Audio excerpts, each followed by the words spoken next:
কি সমস্যায় পড়া গেল বলুন তো। আজকাল 10 জন যদি আমাদের এখানে আসে বিভিন্ন রকম সমস্যা নিয়ে, তার মধ্যে অন্ততপক্ষে 6 জন থেকে 8 জন মানুষ আসেন যাদের বিভিন্ন রকম ঘুমের সমস্যা।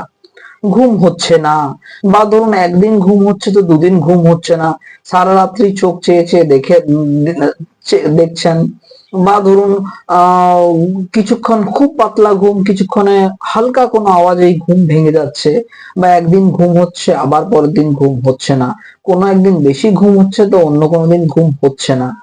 দেখুন, আজকে আমরা ঘুম বিষয়টাতে জানবো, ঘুমটা কি, কেন হয়, কি ধরনের বেনিফিটস আমরা এখান থেকে পেতে পারি। আমি আপনাদের বলে রাখি, ব্যাপারটা হচ্ছে ঘুম তো একটা বেসিক একটা হিলিং প্রসিডিওর আমাদের শরীরে।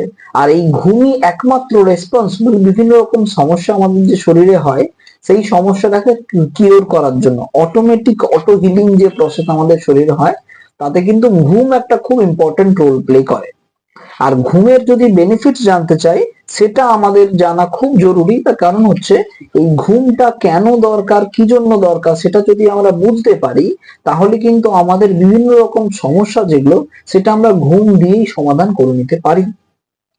এইবারে আমরা আছে ঘুমের বেনিফিটস কি। দেখুন, ঘুমের প্রচুর বেনিফিটস রয়েছে। আমরা অনেকেই ভাবি ঘুম শুধু একটা রেস্ট, শরীরকে রেস্ট দেয়, অ্যাকচুয়ালি তা নয়।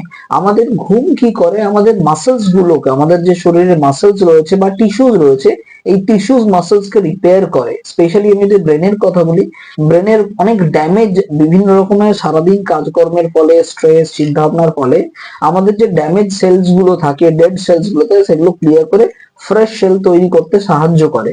সাথে আমাদের শরীরের যে বিভিন্ন রকম বডি পেইন হয়, ইনফ্লামেশন হয়, সেইগুলোকে কিওর করতে সাহায্য করে। বিভিন্ন রকম হরমোনাল যে সিক্রেশন হয়, এই সিক্রেশন গুলোকে ব্যালেন্স সিক্রেশন করতে সাহায্য করে। যেমন ধরুন আজকাল থাইরয়েড, পিসিওডি, পিসিওএস, এই ধরনের হরমোনাল যে সমস্ত সমস্যা, এগুলো সবার মধ্যেই খুব কমন। তো এগুলোকে যে ঠিকঠাক করার জন্য কিন্তু ঘুম একদম ডিরেক্ট রেসপন্সিবল। আরেকটা খুব ইম্পর্টেন্ট, আজকাল ওয়েটটা খুব ইম্পর্টেন্ট একটা বিষয় আমাদের জীবনে। বিএমআই যত ভালো আমরা ঠিকঠাক বিএমআই রাখতে পারবো, অ্যাকর্ডিং টু হু 24 থেকে 25 বিএমআই যদি হয়, তাহলে আপনি ঠিকঠাক আছেন। আর এই বিএমআইটা বা ওয়েটটাকে মেনটেন করার জন্য কিন্তু আমাদের ঘুমটা খুব প্রয়োজনীয়। এবার আমরা জানি কতক্ষণ ঘুম হলে আপনি মনে করবেন যে ঠিকঠাক। দেখুন, ঘুম হওয়া সাধারণত কি হয় যে ফিমেলদের ক্ষেত্রে একটু বেশি ঘুমের প্রয়োজন হয়, মেলদের ক্ষেত্রে একটু কম ঘুমের প্রয়োজন হয়। সেক্ষেত্রে 7 to 9 আওয়ার্স ঘুম ইজ ওকে। 7 থেকে 9 ঘন্টা স্লিপিং যদি হয় সারাদিনে, তাহলে এটা একদম পারফেক্টলি ফাইন।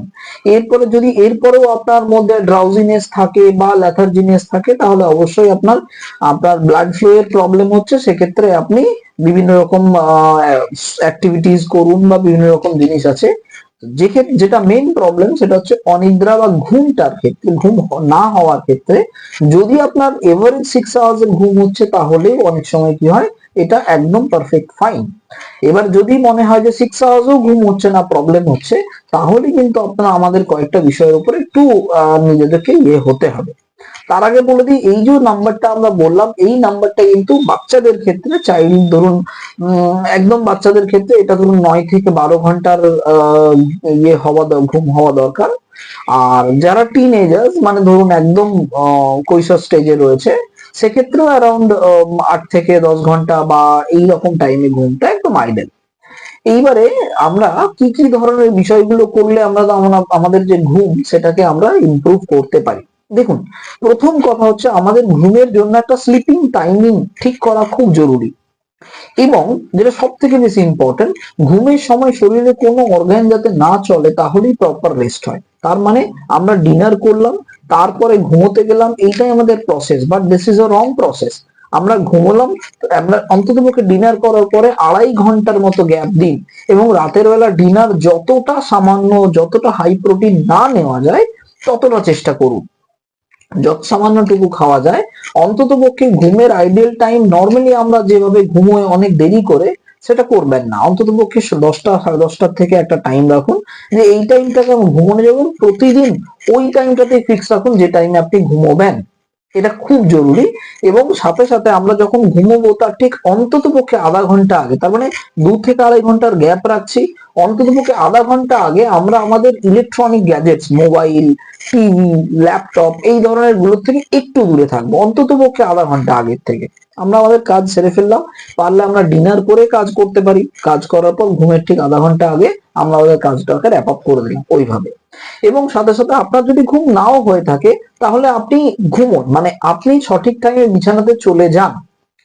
থার্ড, আরেকটা খুব ইম্পর্টেন্ট বিষয়, ঘুমের জন্য যে হরমোন সব থেকে বেশি রেসপন্সিবল, দ্যাট ইজ মেলাটোনিন। তো এই মেলাটোনিন হরমোনের বেটা সিক্রেশন হয় যদি আপনি ঘুমের আগে, অর্থাৎ আমাদের বডির যে টেম্পারেচার সেই টেম্পারেচারের সঠিক একটা মেনটেন করেন। সেক্ষেত্রে কি হয়, আমরা আমাদের বডির যে টেম্পারেচার, বাইরে টেম্পারেচার অনেক সময় কম হয়, অনেক সময় বেশি হয়। শীতকালে যখন টেম্পারেচার, বাইরের যে টেম্পারেচার সেখান থেকে 2-3 ডিগ্রি ভেতরে যদি টেম্পারেচার একটু বেটার হয় তাহলে আপনি অনেক বেশি কমফোর্টেবল ফিল করেন। এবং গ্রীষ্মকালে বাইরের টেম্পারেচার যে টেম্পারেচার হয় সেক্ষেত্রে আপনি যদি 2-3 ডিগ্রি কম টেম্পারেচার বাড়ির কোনোভাবে করিয়ে রাখতে পারেন, আধা ঘন্টা আগে এসিটাকে চালিয়ে বা কোনোভাবে অ্যাডজাস্ট করতে পারেন, সেক্ষেত্রে কিন্তু আপনার ঘুমটা আরো পারফেক্ট হবে। ঠিক আছে। এবং ঘুমের জন্য আরো একটা বিষয় দরকার, সেটা হচ্ছে সঠিক ব্লাড ফ্লো। যত ভালো করে ব্লাড আমাদের শরীরে, রক্ত আমাদের শরীরে ট্রান্সপোর্টেশনের কাজ করে, যত ভালো ব্লাড ফ্লো হবে তত আমাদের অর্গান প্রপার কাজ করবে। কারণ ব্লাড ফ্লো হলে অর্গানের থেকে যে নেসেসারি ম্যাটেরিয়াল সেগুলোকে ব্লাড সাপ্লাই দেয় এবং ওয়েস্টেজ ম্যাটেরিয়াল গুলোকে ব্লাড কালেক্ট করে। এবং এটা যত ভালো হতে থাকবে তত অর্গান, অর্থাৎ অঙ্গগুলো ভালো কাজ করবে। যত অর্গান গুলো ভালো কাজ করবে তত তন্ত্র system, cardiovascular system, respiratory system, reproductive system, এই সমস্ত সিস্টেম, এছাড়াও যে থাউজেন্ড অনেক অনেক যে সিস্টেম রয়েছে সেই সিস্টেম গুলো আমরা প্রপার কাজ করবে। আর সাথে সাথে আর একটা জিনিস, সেটা হচ্ছে কিছু ব্রিদিং এক্সারসাইজ করতে পারি, যে ব্রিদিং এক্সারসাইজ গুলোকে ব্রেন সেলস গুলোকে স্টিমুলেট করে, যেমন ধরুন ভ্রামরি, ভস্ত্রিকা, এই ধরনের এক্সারসাইজ, অনুলোম বিলোম, বা ধরুন আপনার যদি অনুলোম বিলোমের ক্ষেত্রে আমরা যদি দেখি সূর্যভেদী চন্দ্রভেদী আসছে, একটু গ্রীষ্মকাল যদি হয় তাহলে সেটাকে ব্যালেন্স করার জন্য চন্দ্রভেদী করতে পারি, শীতকাল যদি হয় সূর্যভেদী করতে পারি, মানে ডান দিক নিয়ে নিলাম সূর্যভেদী আর বাম দিক নিয়ে নেওয়াটা চন্দ্রভেদী। তো এইটা যদি আমরা করতে থাকি তখন অটোমেটিক্যালি আমাদের দেখবেন ঘুমটা অনেক প্রপার হবে। আর আমরা ঘুমটা যেহেতু আমাদের একটা ন্যাচারাল বা অর্গানিক হিলিং প্রসেস, আমাদের ঘুমের বিষয়ে কিন্তু অবশ্যই আপনাকে বেশি করে সচেতন হতে হবে, তাহলে কিন্তু আমাদের শরীরে অনেক রকম রোগ আছে যেগুলোকে আমরা অ্যাভয়েড করতে পারি। আশা করছি সঠিক ইনফরমেশন আপনাদের দিতে পারলাম, যতটা দেওয়ার চেষ্টা করলাম। যদি কোনো ইম্পর্টেন্ট বিষয় যেটা আপনাদের মনে হয় আলোচনা করার থাকে তাহলে অবশ্যই কমেন্টে লিখে দেবেন, এবং পরবর্তীকালে ভিডিও পাওয়ার জন্য দয়া করে সাবস্ক্রাইব করে রাখতে পারেন। আপনারা ভালো থাকবেন, সুখে থাকবেন। Thank you so much.